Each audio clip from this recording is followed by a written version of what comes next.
Number 8. Wow, another great Star Wars game, but for a fighting Star Wars game, it was very good. My friend had this game, and all we did was just see who could get the farthest in the game by seeing which could get to Vader first. I was actually the first to get to Vader, but none of us could ever beat Vader. It was so damn hard! We have never beaten him, and we haven't attempted in over 8 years. Now, apparently, this game takes place between the movies of Star Wars Episode 4 and 5, following the events of destruction of the Death Star. The Emperor sought revenge for the Empire because of Luke and the rest of the Empire, so as a result, the Emperor hires an assassin by the name of Arden Lin. And the point of the game is, I guess, to fight Arden and Vader to save the galaxy. Controls for this game need some time to get used to, but once you know the controls, you're set, and all you have to do is know when to use them, and that's the problem. And it's also what makes the game fun. If I were to play it now, I'd probably suck at it, and I could probably... if I were to play it 8 years ago, I'd probably get to Vader with no frustration whatsoever.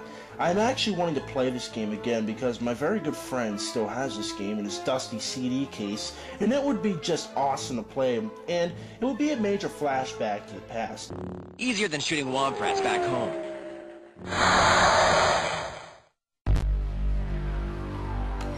Number 7. Ah, yes, another glorious video game coming from the ever-so-loving Star Wars franchise. The Phantom Menace was my all-time favorite Star Wars movie, and I just said to myself, I had to play this game. It was pretty cool, still really felt like Star Wars.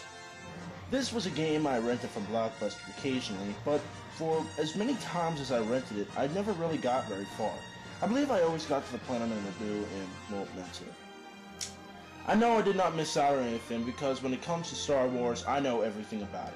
I'm not going to sit here and talk about it because I know for a fact you already know a lot about it. Just a plot where the introduced Jedi Order confront the evil Trade Federation and try to figure out the secrets of the newly discovered Sith appearance.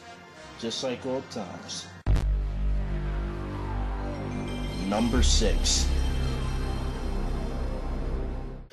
Boy, we all love craziness because it's just so darn humorous and awesome. And it just lightens up everyone's day, and this car driving was nothing but pure insanity in the video game world. When I played this game way back, I cared about nothing but causing total mayhem in the game. But I guess that was also the main point of the game due to the fact I could not find any plot in this game whatsoever. This is a pretty short description, I know, but I have nothing else to say about it because it's nothing but car destroying around every turn. Number 5.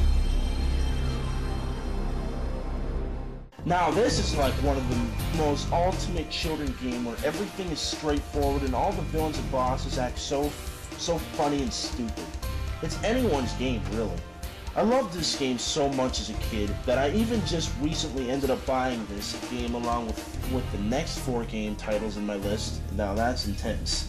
I can never specifically say how far I can get in the game, but from just recently playing it, I can get pretty far. Now the plot of the game is that you are a young purple dragon named Spiral, and your job is to save all the other dragons imprisoned by the Ganasty in New York. Spiral must defeat villains sent out by this guy named Ganasty and unlock new worlds and receive treasures while doing so. Spiral is a one-of-a-kind, and I don't think I'm going to stop playing it for some time.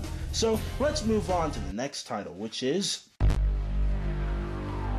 number 4. Wow, another great children's game, and how straightforward can you get? This game is so easy that a 2-year-old can play and beat this game in the regular time. So far, the first one has been my all-time favorite. The plot explains that Dr. Neo Cortex kidnaps Crash Bandicoot's girlfriend, Kana. And along with that, he's trying to conquer the world, and Crash is the only person who can stop this menace. Crash must stop any pollution Neo creates and destroy anything that gets in the way of his mission. I had no difficulties when I was younger when playing this game. It's not that incredibly difficult, it's just like it either gets insanely boring or I'm not trying whatsoever anymore. I used to sit up with my friends on occasion. We would be constantly passing the controller back and forth. Altogether, it was a good game which deserves the title of a true PS1 classic. With nothing more to say, let's move on to number 3, which is... Number 3. Resident Evil is by far my most favorite series of survival horror games I could even think of. It really is survival horror, and the new ones are just not the same, but they are cool. They're just not original. This was an improvement here, and they're like the controls are a bit, not much, but are a bit easier, and the dialogue is a lot smoother. Like, listen to these comments made by the characters in the first game. What is this? Wow, what a mansion! Stop it! Don't open that door!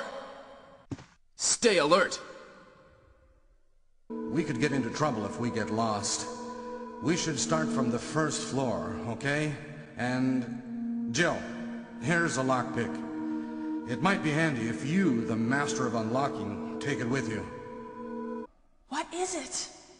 It's a weapon. It's really powerful, especially against living things. Better take it with you. That was too close. You were almost a Jill sandwich. You're right. Barry, thanks for saving my life. Like, what the hell? Now that was a joke. The average amount of deaths I get for one bit of game is usually around 4 or 5, maybe even 6 when I'm having a really bad day. In this game today, I'm at least halfway done. At least. Number 2.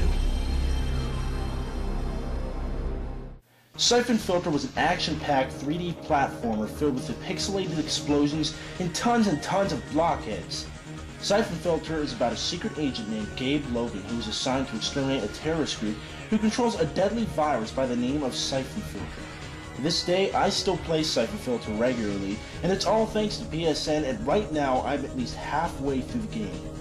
I literally am going to say this is one of the best PS1 games I've ever played. The action in this game just pulls you further and further into the gameplay, and it's ridiculous, and nowadays, most games can't even compare. And it's a shame that this game was somewhat forgotten, or it just hasn't been talked about for a long time. I don't know. I haven't heard anything, but this game will always be my second all-time favorite PS1 games. And now, for my next game, and my last game title, number 1 is... Metal Gear Solid is the best stealth, jam-packed action 3D shooter platformer of all time. Main point of the game, stealth and stealth only. It's not just about going out and shooting the crap out of people, but rather strategy and getting out of tough situations and getting rid of the really annoying soldiers who guard everything over and over again. Now, the plot of this game is that you play as a secret agent named Solid Snake, whom is sent out by Colonel Roy Campbell. Your job is to find the secret nuclear weapon known as Metal Gear Solid in a facility that is located in Alaska.